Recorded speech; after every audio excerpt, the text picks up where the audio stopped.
आलोचना करने जाऊँचे ओडिशार इतिहास गोटे दुख भरा अध्याय संपर्क में 9 अंक दुर्भिक्ष संपर्क में। तो ये वीडियोटी आमर हेल्पफुल हम specially civil services exam UPSC हो ओपीएससी हो ता छड़ा ओडब्ल्यूएससी ओट्रिपलएससी ओएवी एसएसपी जेकोसी एग्जाम करोछन्ती कॉम्पिटिटिव एग्जाम जो थी भी ओडिशार जीके रिलेटेड क्वेश्चन आछी ओडिशार हिस्ट्री क्वेश्चन आछी तापे मध्ये वीडियोटी हेल्पफुल हम आम वीडियोटी आलोचना करबा तापर किछि एमसीक्यू मध्ये एई चैप्टर रिलेटेड डिस्कशन करबा। तो डेरी न करी आरंभ करबा किंतु पूर्व जदि आपण चैनल को सब्सक्राइब करना then please subscribe to this channel like this video comment करके हमको फीडबैक भी दे परिबे।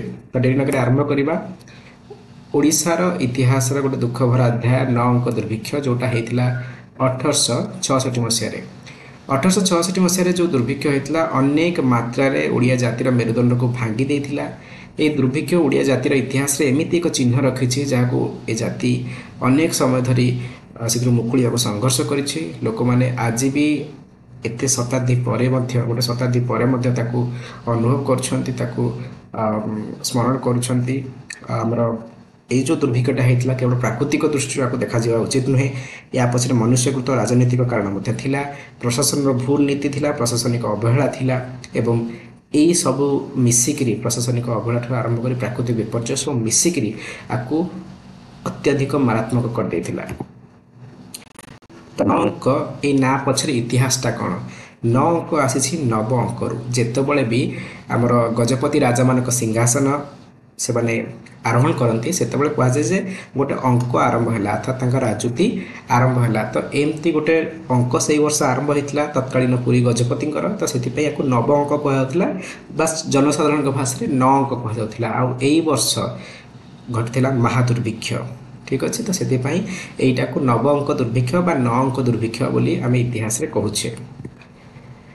ये जो दुर्भिक्षर कारण गुड़िक संपर्क में आलोचना करवा प्रथम कथा हूँ तार ठीक पूर्व वर्ष अर्थात 1866 दुर्भिक्ष कथा आलोचना कर 9 अंक दुर्भिक्ष तार ठीक पूर्व वर्ष 1865 गोटे विपुल वर्षा जनित क्षयक्षति घटी एवं यही वर्षा जो विशेषकर उपकूल ओडिशार अनेक अंचल जो टाइम रे धान अमल हुए अदिनिया वर्षा हेतु से धान गुड़िक पाचिला अवस्था ओदा हो भीषण भाव धानर क्षति घटला। जदि आम जिला वाइज कहवा तत्कालीन कटक पुरी बालेश्वर इटी धान चाष पूरा अलमोस्ट डिस्ट्रॉयड हो जाता एवं लोक मानकर खाद्य संशय से वर्ष पूरा डाउन टू जीरो हो जाता। एठी मुझे पुरी कटक बालेश्वर कथा कहूँ से अविभक्त पुरी अविभक्त कटक आंक कथा सब कहूँ अर्थात आज जो पुरी कटक बालेश्वर आप देखुचे यहाँ से बड़ जगह नुह जो यहाँ लिखाई कारण से जिला गुड़ी को भांगिक नुआ नुआ जिला सब गठन करा तो तत्कालीन भावत पूरा कोस्टाल बेल्ट रे ही ये अदिनिया वर्षा जो 1865 पूरा धान चाष संपूर्ण भाव धोई जाइए। ता छड़ा द्वितीय कारण थिला ब्रिटिश प्रशासन अव्यवस्था। ये दुर्भिक्षर गोटे बड़ कारण थिला। ये दुर्भिक्षर कारण न होइकरी ये दुर्भिक्ष अत्यधिक मारात्मक होबार गोटे बड़ कारण थिला ब्रिटिश प्रशासन अव्यवस्था। ब्रिटिशर्स माने जो समय धान को महजूद कर रखा कथा से समय महजूद कले ना कला बजारी है व्यवसायी मैंने ओडिशार धान उठेकरी ओडिशार जो विगत वर्ष 2 वर्ष लोक मैंने धान संचय करती गोटे पुराणा परंपरा अच्छी ओडिया मानकर से माने आटुरे अमारे धान संग्रह कर रखती संचय कर रखती किंतु से सब कला बजारी जरिया ओडिशार व्यवसायी मान हाथ को पड़ेगा सेटा बाहर को भी पड़ेगा। आउ बाहर जितेबाला इमरजेंसी टाइम आसिया कथा रास्ता घाटर अभाव ठीक रेल प्रचल होनी जहाजर ठिकणा ना तो से ठीक टाइम आसलानी ठीक अच्छे। धानर जो जिते सर्टेज पड़ा मूल्य बढ़ीगला 6 गुणा पाखापाखि बढ़ीगला तो लोक मैंने साधारण लोक मैंने धान किणी पारे ना एवं कला बजारी मैंने यही सब व्यवस्थार अत्यधिक फायदा उठेले फल लोक अखाद्य खाई विभिन्न प्रकार मारात्मक रोगर शिकार हेले एवं विशेषकर सब भयानक परिस्थिति सृष्टि कला डिसेंट्री आ कलेरा। मैलेरिया भी अल्प टिके कि डिसेंट्री कलेरा अत्यधिक मारात्मक भाव प्रकाश करके अनेक लोकंर मृत्युर कारण है।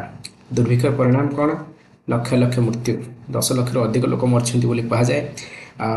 गोटे गोटे परिवार छारखार हो जाए गोटे गोटे गाँ छारखार हो जाए गाँ पर गाँ जितेबाला लोक मैंने जाऊे रास्तार घाटे कहीं ना गाँव में कोलाहल ना बिलुआ कुकुर बुलूँ गाँव में मानवीय दुखर जो भयंकर चित्र है रास्तार घाटे असहाय वृद्ध शिशु महिला निराश्रय सब होती बालेश्वर कटक पुरी केन्द्रापड़ा ये जनसाधारण भाव जमी प्रभावित होते रास्तार घाटे सब मृतदेह पड़ूला तो से समय चित्रटा बहुत भयंकर थिला।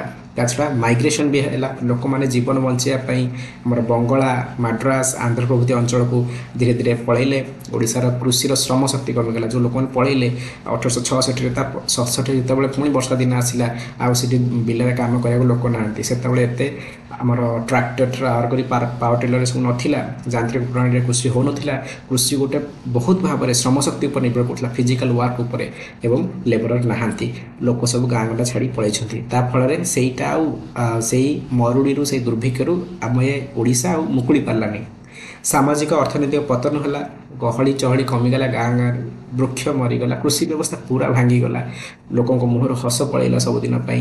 ଧୀରେ ଧୀରେ ଚୋରି, ଲୁଟ୍, ଅନୀତି ଏସବୁ ବଢ଼ି ବଢ଼ି ଚାଲିଲା।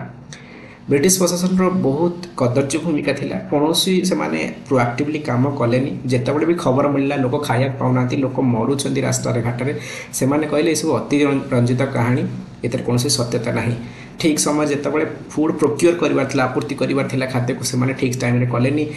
ବଜାର ନିୟନ୍ତ୍ରଣ ହେଲାନି, ମୂଲ୍ୟ ନିୟନ୍ତ୍ରଣ ହେଲାନି, ବନ୍ଦର ବ୍ୟବସ୍ଥା ନଥିଲା କହିଲା ଭଳିଆ, ଜାହାଜ ସେମାନେ ପଠେଇଲେନି, ତାଙ୍କ କଣ୍ଟ୍ରୋଲରେ ବଡ଼ ବଡ଼ ଜାହାଜ ଥିଲା, ଯାହା ବି ଅଳ୍ପ କିଛି ଜାହାଜ ଥିଲା।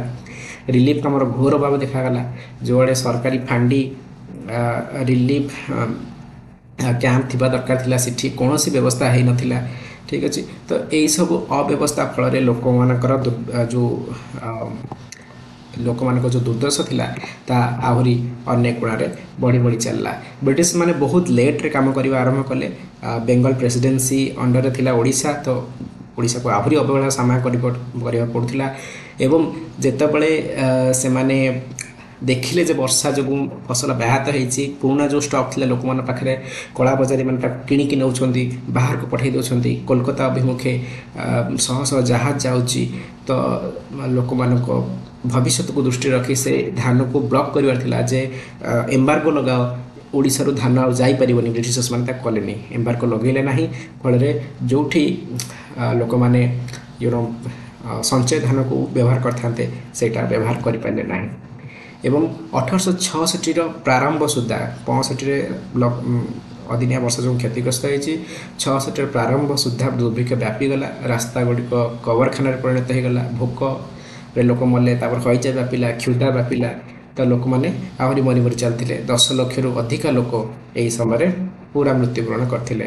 ସାହାଯ୍ୟ ଆସିଲା ବହୁତ ଲେଟ୍ରେ, ବ୍ରିଟିଶର୍ସମାନେ ଆକ୍ଟିଭଲି କାମ କଲେ। ବର୍ମାରୁ ସାହାଯ୍ୟ ଆସିଲା, ମ୍ୟାନମାର ଆଜି ଯେଉଁଟା, କାରଣ ସେତେବେଳେ ବର୍ମା ବି ବ୍ରିଟିଶର୍ସମାନଙ୍କ କଣ୍ଟ୍ରୋଲରେ ଥିଲା। ସେଠୁ ଯେତେବେଳେ ଚାଉଳ ଆସି ପହଞ୍ଚିଲା କଟକରେ, ସେତେବେଳକୁ ହଜାର ହଜାର ଲୋକ ଅଲରେଡ଼ି ମରିସାରିଲେଣି। ଚାଉଳ ତ ଆସିଲା, ପୁଣି ଚାଉଳ ବଣ୍ଟା ହେବା ପାଇଁ ବି ଠିକ୍ ଠିକଣା ବ୍ୟବସ୍ଥା ନାହିଁ। ଆଜିକାଲି ଭଳିଆ ସେତେବେଳେ PDS ବ୍ୟବସ୍ଥା ମଧ୍ୟ ନଥିଲା, ପବ୍ଲିକ୍ ଡିଷ୍ଟ୍ରିବ୍ୟୁସନ୍ ଯେଉଁ ହେଉଛି ସିଷ୍ଟମ୍ ଅଛି ଆମର, ସେତେବେଳେ ସେଇଟା ବି ନଥିଲା, ତ ଲୋକମାନଙ୍କୁ ବାଣ୍ଟି ବି ହେଲାନି। ତ ଏହିସବୁ ଫଳରେ ବ୍ରିଟିଶର୍ସମାନେ କଠୋର ସମାଲୋଚନାର ସମ୍ମୁଖୀନ ହେଲେ ଏବଂ 1867ରେ ସେମାନେ ଦୁର୍ଭିକ୍ଷ କମିଶନକୁ ସେଟଅପ୍ କଲେ। ଦୁର୍ଭିକ୍ଷ କମିଶନ ଇଣ୍ଟରେଷ୍ଟିଂ କଥା ହେଉଛି, ଜନ୍ମ ଏଇଥିପାଇଁ ନେଇନଥିଲା ଯେ ଆକାଉଣ୍ଟେବିଲିଟି ଫିକ୍ସ କରିବ, ସେଇଟା ଗୋଟେ ବ୍ୟୁରୋକ୍ରାଟିକ୍ ସେଟଅପ୍ ଥିଲା ଯେ କେମିତି ଅଧିକା ଆଞ୍ଚ ନ ଆସୁ ଆମ ଉପରେ। ଠିକ୍ ଅଛି, ନଅଙ୍କ ଦୁର୍ଭିକ୍ଷର ଯନ୍ତ୍ରଣା ଆଜି ବି ଲୋକଗୀତରେ ଅଛି, କବିତାରେ ଅଛି, ମୌଖିକ ପରମ୍ପରାରେ ବଞ୍ଚିକି ରହିଛି। କିଛି ଟ୍ରାଇବାଲ୍ ଏରିଆରେ ସେହି ସମୟର ଦୁଃଖର କାହାଣୀ ଲୋକଗୀତ ଆକାରରେ ବଞ୍ଚିକି ରହିଛି ଏବଂ ସେହିସବୁ କାହାଣୀ ଅତ୍ୟନ୍ତ ହୃଦୟ ବିଦାରକ। ମାଆ ମାନେ ପିଲାମାନଙ୍କୁ ଆବାଣ୍ଡନ କରିଦେବାର କାହାଣୀ, ପରିତ୍ୟାଗ କରିଦେବାର କାହାଣୀ, ପରିବାର ସ୍ଥାନାନ୍ତରିତ ହେବାର କାହାଣୀ, ସମ୍ପ୍ରଦାୟ ପୁରା କମ୍ୟୁନିଟି ନିଶ୍ଚିହ୍ନ ହୋଇଯିବାର କାହାଣୀ, ଏସବୁ ସେଇ ନଅଙ୍କ ଦୁର୍ଭିକ୍ଷର ଯେଉଁ ଲୋକଗୀତ ମାନଙ୍କରେ ଦେଖିବାକୁ ମିଳେ। ନଅଙ୍କ ଦୁର୍ଭିକ୍ଷ କେବଳ କ୍ଷୁଧାର କାହାଣୀ ନୁହେଁ, ଏହା ଅତ୍ୟନ୍ତ ଅଧିକ ତାଠାରୁ ଏହା ଅତ୍ୟନ୍ତ ହୃଦୟ ବିଦାରକ ପରିସ୍ଥିତି ଥିଲା। କିନ୍ତୁ ଏହି ଦୁଃଖରୁ ଗୋଟେ ନୂଆ ଆତ୍ମା ଜନ୍ମଲାଭ କଲା। ଏହି ଦୁର୍ଭିକ୍ଷ ବଙ୍ଗ ଶାସନ ଅଧୀନରେ ଓଡ଼ିଶା କିପରି ଚରମ ଅବହେଳାର ସମ୍ମୁଖୀନ ହେଉଛି ତା ଉପରେ ଆଲୋକପାତ କରିଥିଲା। ଲୋକମାନେ ଧୀରେ ଧୀରେ ସଚେତନ ହେବା ଆରମ୍ଭ କଲେ ଏବଂ ଗୋଟେ ନୂଆ ଆନ୍ଦୋଳନ ସୃଷ୍ଟି ହୋଇଥିଲା ମର୍ଯ୍ୟାଦା ପାଇଁ, ପରିଚୟ ପାଇଁ ଏବଂ ଏକ ସ୍ୱତନ୍ତ୍ର ଓଡ଼ିଶା ପ୍ରଦେଶର ଗଠନ ପାଇଁ କାମ ଆରମ୍ଭ ହୋଇଥିଲା। କହିପାରିବା ଆମେ ଓଡ଼ିଆ ଜାତୀୟତାର ବୀଜ ବୁଣା ଯାଇଥିଲା ନଅଙ୍କ ଦୁର୍ଭିକ୍ଷର ପାଉଁଶ ଉପରେ। ତ ଦୁର୍ଭିକ୍ଷ ପରେ ବ୍ରିଟିଶର୍ସମାନେ କିଛି କିଛି ପଦକ୍ଷେପ ନେଇଥିଲେ, ଯେମିତିକି କିଛିଟା ବ୍ୟୁରୋକ୍ରାଟିକ୍ରେ ସେମାନେ ଆକାଉଣ୍ଟେବିଲିଟି ଫିକ୍ସ କରିବା ପାଇଁ ଚେଷ୍ଟା କଲେ। 1867ରେ ଓଡ଼ିଶା ଫେମାଇନ୍ କମିଶନ ଯେଉଁ ଗଠନ ହୋଇଥିଲା, ସେ ଦାୟୀ କଲା ଯେ ବ୍ରିଟିଶ ପ୍ରଶାସନର ଅବହେଳା ହୋଇଛି, ଲୋକମାନେ ମୃତ୍ୟୁବରଣ କରିଛନ୍ତି। ତ ଏଇଟା ପବ୍ଲିକ୍ ପ୍ରେସରରେ ସେମାନେ ବାଧ୍ୟ ହୋଇକି ମାନିଲେ, ନହେଲେ ତାଙ୍କର ତ ପୁରା ଚେଷ୍ଟା ଥିଲା କି ଆକୁ କେମିତି ଡାଇଲ୍ୟୁଟ୍ କରାଯାଉ ଏ ଆଲିଗେସନକୁ। रेल जोगाजोगर सुधार आसिला कोलकाता को कटक सहित कटक को मद्रास सहित रेल लाइन कनेक्ट कराला ताकि भविष्य में एमती परिस्थिति आसिले केमती पूरा जल्दी आम चाउल सप्लाई कर खाद्य सप्लाई कर पोर एरिया को तापर पूरी अन्य अंचल जोगाजोगर सुधार आसिला एवं अनेक सेचन प्रकल्प कार्यकारी है महानदी डेल्टा रिजन में किछिटा से माने जल सेचन प्रकल्प नहीं कि आसिले किछिटा बैरेज किछिटा नाल तैयारी कले फल भविष्य दुर्भिक्ष को रोकबार एटा सहायक है। तो ये थिला हमर डिस्कशन अबाउट नौक दुर्भिक्ष वर्तमान ए रिलेटेड आम किछिटा एमसीक्यू डिस्कस करनबा प्रैक्टिस पाई। तो प्रथम क्वेश्चन होची नौक शब्दर अर्थ कौन। तो नौक शब्दर अर्थ होची ओडिशा नुआ फसल ना नुआ वर्ष प्रथम मास ना नवराजा शासन प्रथम वर्ष ना दुर्भिक्ष पर शांतिर वर्ष। करेक्ट आंसर होची नव राजा शासन प्रथम वर्ष। पूरी जो गजपति राजा नुआ नुआ शासन आरंभ करती जो वर्ष शासन आरंभ हुए ताको कहा जाए नव अंक। नव माने नुआ अंक माने वर्ष नुआ वर्ष आरंभ है शासन प्रथम वर्ष।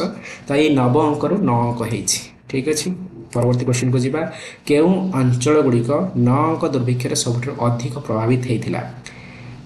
कटकपुरी बालेश्वर यहीटा सब अधिक प्रभावित होता ना रायगड़ा कोरापुट नवरंगपुर ना संबलपुर झारसुगुड़ा ना भद्रक मयूरभंज।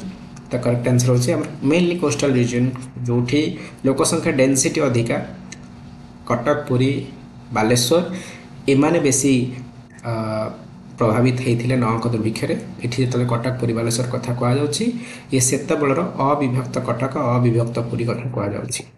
परवर्ती क्वेश्चन को जीवा। परवर्ती क्वेश्चन से कही आमर निम्नलिखित मध्य केउटी 9 अंक दुर्भिक्ष पर ब्रिटिश माने नहीं पदक्षेप थिला।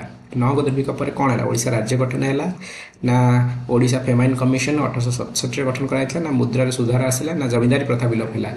करेक्ट आंसर होची ओडिशा फेमाइन कमिशन गठन होता। ओडिशा राज्य बहुत पर गठन होता 1936 जाकि।